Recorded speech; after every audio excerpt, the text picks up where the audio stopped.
인사합시다. 할렐루야. 할렐루야. 성령의 능력으로 세상도 마귀도 죄악도 자아도 이기는 능력이 종들되시기를 예수님의 이름으로 축원합니다. 잠언을 지혜서라고 해요. 하루에 한 장씩 읽을 수 있게 되어 있죠. 근데 이 잠언에서 중요하게 다루는 것 중에 하나가 분노에 대한 부분입니다. 잠언 16장 32절 노하기를 더디하는 자는 용사보다 낫고 자기의 마음을 다스리는 자는 성을 빼앗는 자보다 나으니라. 이 당시에는 전쟁이 많이 일어나요. 이때 용사가 얼마나 대단합니까? 그런데 노하기를 더디하는 자가 그 용맹한 용사보다 더 낫다는 거예요. 집을 한 채 새로 가지게 된다. 얼마나 큰 수확이고 이득입니까? 근데 성은 집보다 개념이 커요. 성 안에 집이 많아요. 성을 빼앗는 자보다 자기 마음을 다스리는 자가 더 낫다. 이게 잠언의 가르침입니다.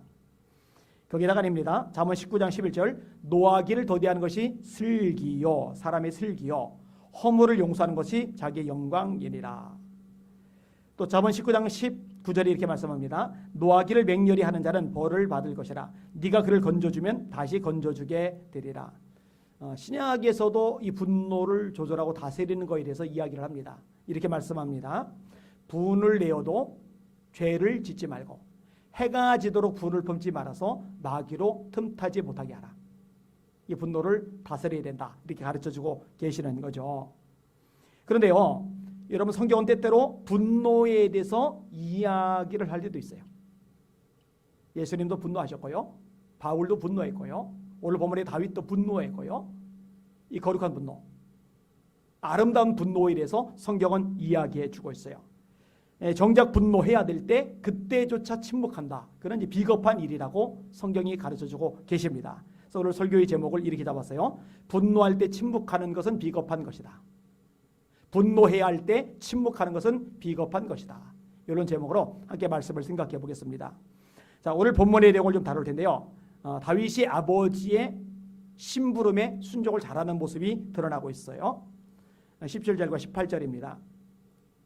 이새가 그의 아들 다윗에게 이르되 지금 네 형들을 위하여 이 볶은 곡식 한 에바와 이 떡 10덩이를 가지고 진영으로 속히 가서 네 형들에게 주고 이 치즈 덩이와 덩이를 가져다가 그들의 천부장에게 주고 네 형들의 안부를 살피고 증표를 가져오라. 지금 아버지 이새가 다윗을 심부름을 보내는데 심부름을 보내는 지역이 위험한 지역입니다. 전쟁이 한창 벌어지고 있는 지역입니다. 그때 사울과 그들과 이스라엘 모든 사람들은 엘라 골짜기에서 블레셋 사람들과 싸우는 중이었더라. 조직폭력배들이 싸움을 벌이고 있는데 그 사이에 누가 뛰어든다. 그거는 간이 배 밖에 나온 거죠. 위험한 거죠. 그런데 조직폭력배들의 싸움과 비교가 되지 않을 만큼 무섭고 쌀벌한 게 전쟁입니다. 이 전쟁터에 아버지 이새가 다윗을 심부름을 보내는 거예요. 그런데 이 다윗이요 기꺼이 순종을 합니다. 다윗이 아침에 일찍 일어나 양을 양지키는 자에게 맡기고 이새가 명령한 대로 가서 진영에 이른즉 마침 군대가 전장에 나와서 싸우려고 고함치며 자기가 다윗이 자기의 짐을 짐지키는 자의 손에 맡기고 군대로 달려가서 형들에게 문안하고. 다윗이요 투덜거리지 않아요. 원망하지 않아요. 불평하지 않아요. 아버지, 넷째 형, 다섯째 형, 여섯째 형, 일곱째 형 형들이 4명이나 있는데 왜 하필 막내한테 이 위험한 전쟁도 가라고 하는 거예요. 너무하잖아요. 형들 좀 시키시죠. 이렇게 말하잖아요. 기꺼이 순종하는 다윗의 모습을 우리는 발견하게 됩니다. 다윗이 뭐 대단한 일을 하러 가는 게 아니에요. 곡식과 떡과 치즈를 날라주는 거예요. 곡식과 떡과 치즈. 아니 전쟁터쯤 나가 있으면은 알아서 국가에서 먹을 거 다 대줍니다. 굳이 그 전쟁이 지금 펼쳐지고 있는데 이미 지금 진행 중인데 그 위험한 전쟁터에 떡과 곡식과 치즈를 가지고 거기까지 가야 되냐고요. 뭐 아주 중요한 사연, 뭐 전령 같은 것들이 있어서 그것을 알려주러 간다 그러면 이해가 되는데 곡식과 떡과 치즈 따위를 갖다 주러 위험한 전쟁터까지 가야 되는 거예요. 하찮은 일이죠. 그런데요, 아시죠? 하찮은 일이 아닙니다. 하찮은 일조차도 성실성이고 감당하는 모습을 하나님은 기뻐하시죠. 바울 사도도 골로새 3장에 가르칩니다. 너희는 무슨 일을 하든지 마음을 다하여 주께 하듯 하고 사람에게 하듯 하지 말라. 이는 유업의 상을 주께 받을 줄 알미니 너희는 주 그리스도를 섬기느니라. 별거 아닌 일.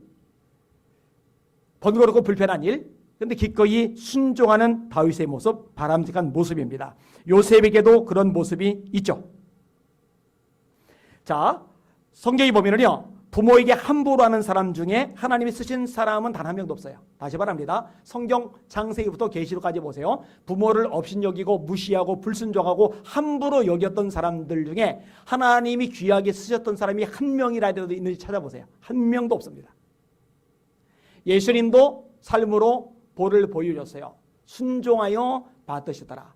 사실 나중에 보면은요, 예수님의 어머니 마리아조차 예수님의 제자들과 더불어 예수님께 기도를 드립니다.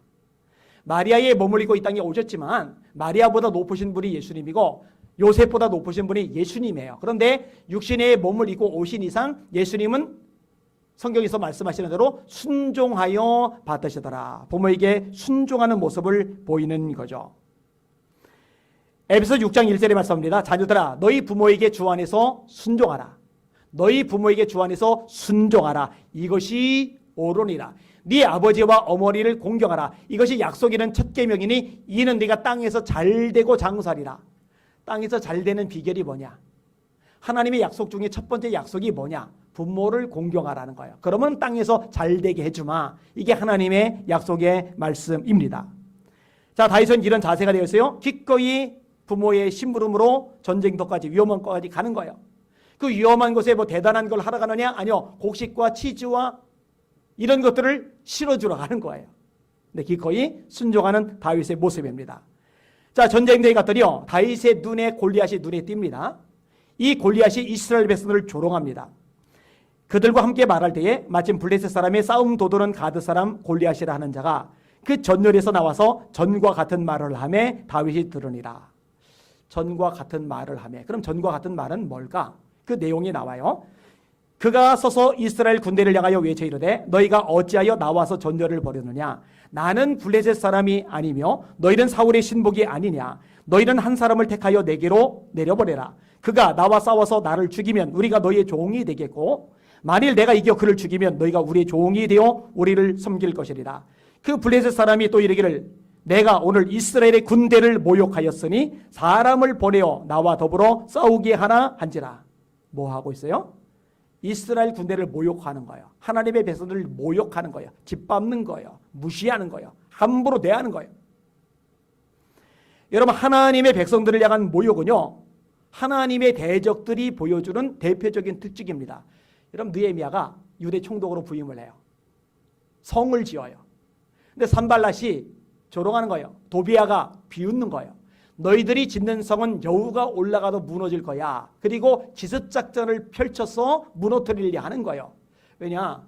대적들은 하나님의 백성들을 괴롭히는 게 특징이거든요.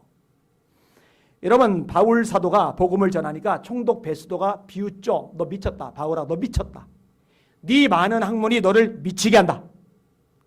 자, 이렇게 하나님의 백성들이 조롱을 당하고 모욕을 당하는데 이스라엘 백성들의 반응은 뭐냐? 그 모욕하는 소리를 듣고 그 짓밟는 모습을 보고 반응이 뭐냐? 이스라엘 모든 사람이 그 사람을 보고 심히 두려워하여 그 앞에서 도망하며. 두려워해요. 그것도 심히 두려워해요. 겁을 집어먹은 거예요. 불쌍한 일이죠. 그러면서도요, 골리앗을 죽이는 사람에게 주어지는 보상금에 대해서는 관심이 많아요. 잘 알고 있어요. 기억을 해요. 이스라엘 사람들이 이르되 너희가 이 올라온 사람을 보았느냐? 참으로 이스라엘을 모욕하러 왔도다. 그를 죽이는 사람은 왕이 많은 재물로 부하게 하고 그의 딸을 그에게 주고 그 아버지의 집을 이스라엘 중에서 세금을 면제하게 하시리라. 엄청난 돈을 준대요. 왕의 사유가 되게 해준대요. 집안 세금을 다 면제해 준대요. 이건 또 쏠깃한 거예요. 그런데 막상 골리앗과 맞서 싸우는 것은 엄두도 못 낸 거예요. 겁을 집어먹은 거예요. 자, 이 광경을 다윗이 본 거예요. 아직 어린 다윗이 본 거예요. 군인도 아닌 일개 목동이 본 거예요. 이 다윗이 이 광경을 보고 하나님의 백성이 모욕당하는 이 모습을 보고 하나님의 백성이 짓밟히는 이 모습을 보고 분노해요. 견딜 수가 없는 거예요. 다윗이 곁에 서 있는 사람들에게 말하여 이르되 이 블레셋 사람을 죽여 이스라엘의 치욕을 제거하는 자에게는 어떤 대우를 하겠느냐? 이 할례받지 않은 블레셋 사람이 누구이기에 살아계시는 하나님의 군대를 모욕하겠느냐?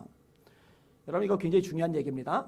살아계시는 하나님의 군대를 모욕한다. 이 할례 받지 못한 놈이. 다윗이 화가 난 거예요. 분노가 일어나는 거예요. 여러분 바울 사도가 예수 믿는 사람들을 잡아 죽입니다. 잡아 가둡니다. 유대 지역에 사는 사람을 잡아 가두는 것만으로 만족이 안 돼서 먼 도시까지 가는 거예요. 다메섹까지 가는 거예요. 다메섹까지 가다가 한낮에 해보다 밝은 빛이 비쳐요. 급이 다 빼고 꼬꾸라집니다. 예수님의 음성이 들려요. 사울아 사울아 어찌하여 네가 나를 박해하느냐. 사울은 예수님을 박해한 적이 없어요. 사울이 박해한 것은 주님의 백성들을 박해한 거예요. 스데반이 돌에 맞아 죽을 때 정인들의 옷을 찢겼고 예수 믿는 사람 잡아들였고 이제 먼 지역까지 잡아들이러 가는 중이고, 근데 예수님이 뭐라 하시느냐. 너 왜 나를 박해하느냐. 너 왜 나를 박해하느냐. 교회를 박해했는데 예수님을 박해했다는 거예요. 여러분 이게 성경의 관점입니다. 주님의 몸된 교회를 박해하면, 주님의 몸된 교회를 탄압하면, 주님의 몸된 교회를 비웃으면, 주님의 몸된 교회를 짓밟으면, 주님의 몸된 교회를 함부로 대하면, 업신여기면, 조롱하면 그 예수님을 그렇게 대하는 거야. 하나님을 그렇게 대하는 거야. 다른 사람은 몰라도 하나님을 향한 열정을 가진 다윗 같은 인물은 못 견뎌요. 화가 나는 거예요. 어떻게 이럴 수가 있어. 그런데 사울왕은, 그런데 신하들은, 그런데 장군들은, 그런데 군인들은 분노해야 될 때 분노할 줄을 몰라요. 그냥 겁만 집어먹고 있는 거예요. 눈치만 살살 보고 있는 거예요. 비극이죠. 이런 마틴 루터가 그런 말을 했어요. 나는 분노함으로 더 잘 설교할 수 있게 된다. 멋이잖아요. 나는 분노함으로 더 잘 설교할 수 있게 된다. 이 여러분 마틴 루터가요, 아무 때나 그냥 자기 성질 팍팍 버리는 분노를 말하는 게 아닙니다. 로마 교황청이 썩었잖아요. 카톨릭이 썩었잖아요. 면죄부에 돈을 집어넣으면 돈이 떨어지는 순간 연옥에 있는 부모, 형제, 친구들, 친척들이 천국에 올라간다. 다른 복음을 전하잖아요. 바울 사도도 이런 거 질색팔색 아주 분노하죠. 우리나 하늘에서 온 천사라 할지라도 우리가 너에게 전한 복음 외에 다른 복음을 전하면 저주를 받을지어다. 우리나 천사라이도 우리가 너에게 전한 복음 외에 다른 복음, 예수 십자가 복음 외에 다른 복음을 전하면 저주를 받을지어다. 마틴 루터도 동일한 분노가 있는 거예요. 예수만이 구원인데, 십자가만이 구원인데 헌금 때문에 천국 간다고? 분노가 일어나는 거죠. 가만히 있을 수가 없는 거죠. 견딜 수가 없는 거죠. 그러니 비탄베르크 성문에다가 95개조로 반박문을 써붙이는 거예요. 황제가 죽인다는데, 교황이 죽인다는데 거기에 겁먹고 몸살이고 숨어있는 게 아니라 분노에 싸우는 거예요. 나는 분노함으로 더 잘 설교할 수 있다. 진리를 위한 분노죠. 여러분 다윗이요, 자신을 모욕줘서 분노한 게 아니에요. 하나님의 이름이 땅에 떨어져서 분노하는 거예요. 하나님의 영광이 가려져서 분노하는 거예요. 하나님 때문에 가슴이 아파서 분노할 수밖에 없는 겁니다. 저와 여러분에게 이런 분노가 있기를 주님의 이름으로 축원합니다. 여러분 인터넷 공간에서 하나님 조롱하는 글들이 얼마나 많이 올라가요. 교회를 난도질하는 글들이 얼마나 많이 올라가요. 이런 걸 보면서 같이 동조해서 그렇지, 교회가 잘못했지, 교회가 썩었지, 이건 바보 천치 같은 소리입니다. 설사 내 아버지가 실수를 하고 연약함이 있더라도 동네방네 들어가서 동네 사람들이 자기 아버지 욕한다고 그 동네 사람들 틈에 껴가지고 맞아, 우리 아버지 썩을 놈이야, 우리 아버지 폐륜아야, 우리 아버지 저 죽일 놈이야, 이렇게 말하면은 그놈 자식이 폐륜아죠. 아무리 내 아버지가 실수가 있더라도 내 아버지를 사람들 앞에서 같이 욕하지는 않아요. 하물며 예수님의 몸이 교회잖아요. 어떻게 주님의 몸된 교회를 같이 욕하냐고요. 같이 비방하냐고요. 같이 공격하냐고요. 있을 수가 없는 일입니다. 아프가니스탄 인질 사건 때도 마찬가지입니다. 심성일 형제, 배영규 목사님 살해를 당했죠. 그들이 국법을 어기고 간 게 아닙니다. 아프가니스탄 정부로부터 비자를 받아서 정식으로 들어간 겁니다. 그런데 그들이 살해를 당해 죽었는데, 복음을 전하다가 죽임을 당했는데, 한국 내에서 심지어 교회 기도자들이라 하는 사람을 중에도 우리가 반성한다. 우리가 너무 공격적인 선교를 했다. 제가 이때 화가 머리끝까지 났었어요. 얼마 전에도 제가 이 부분을 다뤘어요. 여러분, 우리나라 토마스 선교사님이 들어와서 대동강변에서 죽임을 당합니다. 관원의 손에 의해서 살해를 당합니다. 제너럴 셔먼을 타고 들어왔다가 그런 일을 겪은 거죠. 아우카부드의 짐 엘리엇 포함해서 5명의 젊은이들이 갔다가 살해를 당합니다. 이런 세상 어느 땅에 순교자들의 피가 없이 구원의 복음이 전파되고 교회가 세워지고 부흥을 경험한 나라가 있는지 한 나라도 있으면 얘기해 보세요. 다 순교의 피 위에, 헌신 위에, 희생 위에 자기 생명을, 피를 쏟아붓는 그 대가집을 위해 교회가 생겨나고 부흥하고 하나님의 영광이 드러나고 하나님의 역사가 펼쳐진 거거든요. 그런데 세상의 편승에서 같이 욕하면 어쩌겠다는 거예요. 미련하고 바보 같은 거죠. 참 어리석은 거죠. 여러분, 연초마다 신문 같은 데에 보면은 운세 같은 것을 이야기를 해요. 대선 같은 거 앞에 두면은 방송국에서 유명한 무속인 불러다가 이번에 누가 대통령이 될 건가 점을 치는 것들을 해요.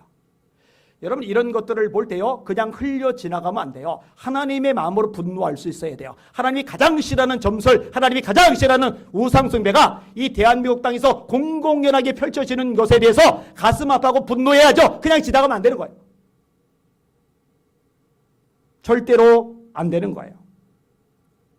자, 다윗의 분노, 바람직한 분노, 마땅히 있어야 될 분노입니다. 하나님의 이름이 땅에 떨어지니까, 주님의 백성들이 짓밟히고 있으니까, 조롱당하고 있으니까. 자, 그런데요, 이렇게 바람직한 분노에 비해서 얼토당토하는 분노가 등장을 합니다. 바로 다윗의 큰형인 엘리압의 분노입니다. 큰형 엘리압이 다윗이 사람들에게 하는 말을 들은지라 그가 다윗에게 노를 바라여 이르되, 네가 어찌하여 이리로 내려왔느냐? 들에 있는 양들은 누구에게 맡겼느냐? 나는 네 교만과 네 마음의 완악함을 아노니 네가 전쟁을 구경하러 왔도다. 고약해요. 진짜 고약합니다. 속을 완전히 뒤집어 놔요. 첫 번째로 다윗이 먼 길 왔죠. 수고했잖아요. 애써서 한마디는 해줘야죠. 둘째로 그에게는 짐도 있었죠. 곡식과 떡과 치즈. 자기들 갖다 주려고 그 무거운 짐을 들고 온 거예요. 너 고생했다. 물이라도 한 잔 마셔라. 적어도 이렇게 나와야죠. 셋째로 왜 다윗에게 화를 냅니까? 화를 낼 만큼 다윗이 잘못을 저지른 게 지금 없어요. 엘리압하고는 이제 처음 보는 거예요. 다윗은 다른 군인들하고 이야기를 나누고 있는 중이에요. 근데 이야기를 나누고 있는 다윗을 보자마자, 첫 번째 얼굴 보자마자 바로 화를 내는 거예요. 이거는 정당하지 않아요. 네 번째, 다윗을 무책임한 사람으로 몰아갑니다. 들에 있는 양들은 누구한테 맡겼느냐? 양을 양 지키는 자에게 잘 맡기고 인수인계 잘 하고서 왔어요. 그거 다윗이 알아서 할 일입니다. 그거 굳이 지금 엘리압이 끄집어내서 그런 식으로 책망할 일이 아니에요. 다섯 번째로 교만하다고 그래요. 기분 나쁜 소리죠. 여섯 번째로 너 마음이 완악하다고 그래요. 이 마음이 완악하다라는 말은 강팍하다, 목이 곧다, 하나님이 심판하기 직전에 영적 상태를 표현할 때 쓰는 말입니다. 완악하다라는 말 굉장히 안 좋은 말이에요. 근데 자기 동상향에서 너는 마음이 완악해 그러고 있어요. 일곱 번째로 너 전쟁 구경하러 왔지? 아니요. 아버지 심부름으로 형들에게 치즈, 곡식, 떡을 갖다 주러 왔어요. 알아요. 빤히 알아요. 그러면서 너 전쟁 구경하러 왔지? 아니, 막내 동생이 위험한 전쟁터에 구경까지 하러 거기까지 먼 길 오겠어요? 빤히 알면서 어거지를 부려요. 여덟 번째로 이 모든 일이 사람들이 보고 있는 현장에서, 눈 동그랗게 뜨고 있는 그 현장 속에서 공개적으로 이루어졌다라는 거예요. 완전히 동생을 개망신 준 거죠. 이때 다윗이요, 골리앗 앞에 분노하던 다윗이요, 자기를 개망신 준 엘리압 앞에서는 분노하지 않아요.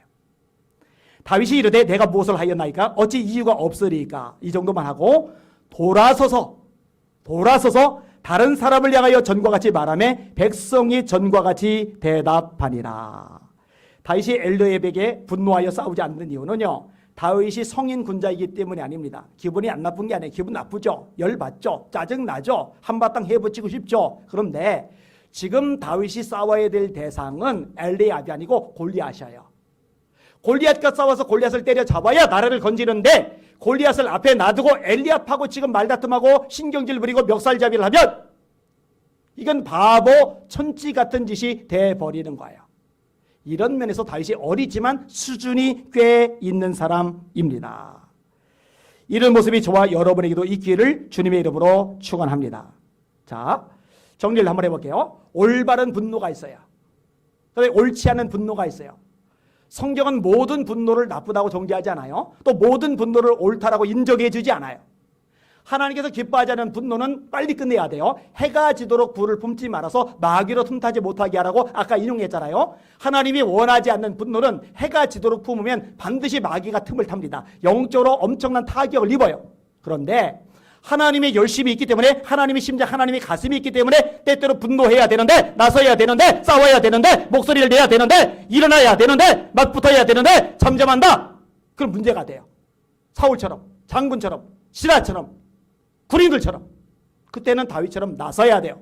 다윗처럼 큰 소리 쳐야 돼요. 너는 칼과 창과 단창으로 내게 나오거니와 나는 만군의 여호와의 이름 곧 네가 모욕하는 이스라엘 군대의 하나님의 이름으로 내게 나아가노라. 그가 너를 내 손에 넘기시리니 내가 너를 쳐서 네 목을 베고 오늘 블레셋 군대 시체로 공중의 새와 땅에 들짐승에게 주어 온 땅으로 이스라엘의 하나님이 계신 줄 알게 하겠고 또 여호와의 구원하심이 칼과 창에 있지 않음을 우리에게 알게 하리라. 전쟁은 여호와께 속한 것이죠. 그가 너희를 우리 손에 넘기시리라 하고 마주 달려가죠. 달려갔다. 큰 소리 쳐놓고 도망가는 게 아니라, 큰 소리 쳐놓고 괜한 소리 있나 후회하는 게 아니라, 큰 소리 쳐놓고 큰 소리 친 대로 맞붙어 싸우는 거예요. 달려가는 거예요. 몰매를 던지는 거예요. 그러면은 이기는 거는 하나님께서 해주시는 거죠. 할렐루야. 우리가 할 일은 그거예요. 여러분 사도행전 17장에 보니까 다윗이 아덴이라는 지역에 가요. 그리스의 수도 아테네죠. 아테네에는 우상들이 많아요. 그죠? 최고의 신 제우스, 그 와이프 신 헤라, 바다의 신 보세이돈, 음부의 신 하데스, 뭐 대장장이 신 헤파이토스, 뭐 심부름하는 신 헤르메스, 뭐 태양의 신 아폴로, 미의 신 아프로디테, 뭐 지혜의 신 아테네, 이런 수많은 신이 있어요. 그러다 보니까 신상들이 많아요. 조각상 우상들이 많아요. 그리고 보통 사람들 같으면요 그냥 보고서 쓱 지나갈 텐데 바울이 이 광경을 보고요 못 견뎌해요. 그냥 지나갈 수가 없어요. 성경이 이렇게 말씀합니다. 사도행전 17장 16절 바울이 아덴에서 그들을 기다리다가 그 성에 우상이 가득한 것을 보고 마음에 격분하여 회당에서는 유대인과 경건한 사람들과 또 장터에서는 날마다 만나는 사람들과 변론하니, 격분이란 말은 뭐냐면 분노가 일어나는데 이 분노가 극심한 거예요. 막 조절이 안 될 만큼 어마어마한 분노가 막 속에서 막 용광로처럼 막 끓어오르는 거예요. 누가 바울을 괴롭혔나? 누가 바울을 욕했나? 누가 바울을 때렸나? 누가 바울의 돈을 뺏었나? 누가 바울에게 뒷담화를 쳤나? 너! 딱 하나! 하나님이 예배받고 하나님이 찬양받고 하나님이 경배받고 하나님 말이 흘러 영광을 받으셔야 되는데 그 하나님 자리 수많은 잡동사니 우상들이 자리 잡고 있는 거예요. 이 광경 보니까 경로를 하는 거예요. 여러분 달라요. 구약의 다윗도 그렇고 신약의 바울도 그렇고 진짜 하나님을 향해 열정 가진 사람, 하나님을 뜨겁게 사랑하는 사람은 달라요. 자 봐요. 이 대한민국이 자유민주주의 국가인데 공산주의로 가려고 그래요. 공산주의 뿌리는 유물론이에요. 유물론은 물질에서 정신이 나왔다고 보는 거죠. 하나님의 존재 부인합니다. 천국을 부인합니다. 지옥을 부인합니다. 예수님의 십자가 부활사건 다 부인합니다. 이런 것들로 흘러가는데 적어도 예수 믿는 사람이라면, 하나님 섬기는 사람이라면 분노해야죠. 이렇게 가면 안 된다고. 하나님이 남자와 여자로 창조하시고 둘 사이에서 생육하고 번성하여 땅에 충만하라, 땅을 정복하라, 바다의 고기와 공중의 새와 땅에 움직이는 모든 생물을 다스리라 하셨는데 남자와 남자, 여자와 여자, 남자가 여자 되고 여자가 남자 되고 수술 안 하고 나서도 자기 성 결정권에서 나 오늘부터 여자래 그럼 남자가 여자 되고 나 오늘부터 남자래 그럼 여자가 남자 되고 이 창조 질서를 허무는 거 이걸 합법화하는데 이 광경을 보면서 아무렇지도 않다? 이건 예수 믿는 게 아니죠. 여러분 이런 건 분노해야 돼요. 진리가 어그러지고 있으니까. 하나님이 무죄한 자의 피를 흘리면은 피값을 찾으신다고 하세요. 그 나라를 심판하신다고 그러세요. 그런데 무죄한 태아들을 자기 만족을 위해서 자기 성결정권을 위해서 죽여버리잖아요. 이걸 합법화시키자니 국회의원들이 이걸 보면 분노해야죠. 가슴 아파야죠. 속상해야죠. 목소리를 내야죠. 다윗처럼 큰 소리 쳐야죠. 다윗처럼 맞서 싸워야죠. 그런데 희한한 일이죠. 다윗처럼 하나님의 마음을 가지고 분노하는 사람에게 다윗에게 힘이 되어줘야 될 것 같은 엘리압이 오히려 태클을 걸고 비방하고 조롱하고 사람들 사이에서 망신거리를 삼고 있다는 것. 여러분 이게 영적인 원리입니다. 지금도 마찬가지죠. 놀랍게도 여러분이 담임 목사인 이 안희한 목사가 열심히 싸워요. 목숨 걸어요. 엄청 욕을 얻어먹어가면서 공격당하면서 싸워요. 그럼 힘이 되어줘야 될 사람들인 것 같은데 힘이 되어줘야 될 사람들 같은 사람들이 오히려 같이 공격해요. 같이 비방해요. 같이 조롱해요. 너 때문에 교회 다니는 거 창피하다. 너 때문에 부끄럽다. 너 때문에 전도가 안 된다. 이런 식의 댓글들이 실제로 달리니까 참 가슴 아픈 일이죠. 네, 잘 들으세요. 원리는 단순합니다. 하나님의 말씀이 우리의 유일한 구질입니다. 세상이 아니에요. 역사가 아니에요. 이념이 아니에요. 철학이 아니에요. 정치 성향이 아니에요. 잡동사니 사상이 아니에요. 문화가 아니에요. 흐름이 아니에요. 우리의 유일한 기준 하나님의 말씀. 말씀이 옳다면 옳은 거고 말씀이 틀리다면 틀린 거야. 말씀이 가라면 가는 거고 말씀이 서라면 서는 거야. 말씀대로 이게 우리의 유일한 기준이에요. 근데 말씀에서 어긋나는 방향으로 대한민국을 끌어간다. 그러면 분노해야죠. 이때 잠잠한 것은 비겁한 일인 것입니다. 말씀을 마칩니다. 분노해야 할 때 침묵하는 것은 비겁한 일이다. 지금이야말로 목사님들이 일어나셔야 됩니다. 지금이야말로 성도들이 일어나야 됩니다. 지역 연고 따질 때가 아니고요. 정치 선양, 이념 선양 따질 때가 아니고요. 온갖 잡동사니 문화 흐름 사상 이야기할 때가 아니고요. 말씀에 비춰서 지금 왜곡된 방향으로 잘못된 복음으로 다른 복음으로 나아가고 있는데 이런 광경을 보면서 또 한국교회를 짓밟고 있는데 예배를 허물고 있는데 이런 광경을 보면서 다윗처럼 분노할 수 있는 우리 목사님들 되게 하여 주시옵소서. 다윗처럼 분노할 수 있는 우리 성도들 되게 하여 주시옵소서. 바울처럼 격노할 수 있는 하나님의 심장 가진 주의 세대들이 다음 세대들이 거룩한 세대들이 일어나게 하여 주시옵소서. 이것은 지금 시대에 굉장히 중요한 기도의 제목이 될 것입니다. 영적 싸움 지금 아주 왕성하게 아주 강력하게 이루어지고 있으니까요. 함께 전진합시다. 함께 목소리 냅시다. 함께 기도합시다. 함께 무장합시다. 함께 싸웁시다. 그러면 하나님이 승리케 하실 것입니다. 그 승리를 반드시 제 눈으로 보고 하나님을 찬양하게 될 것입니다. 할렐루야.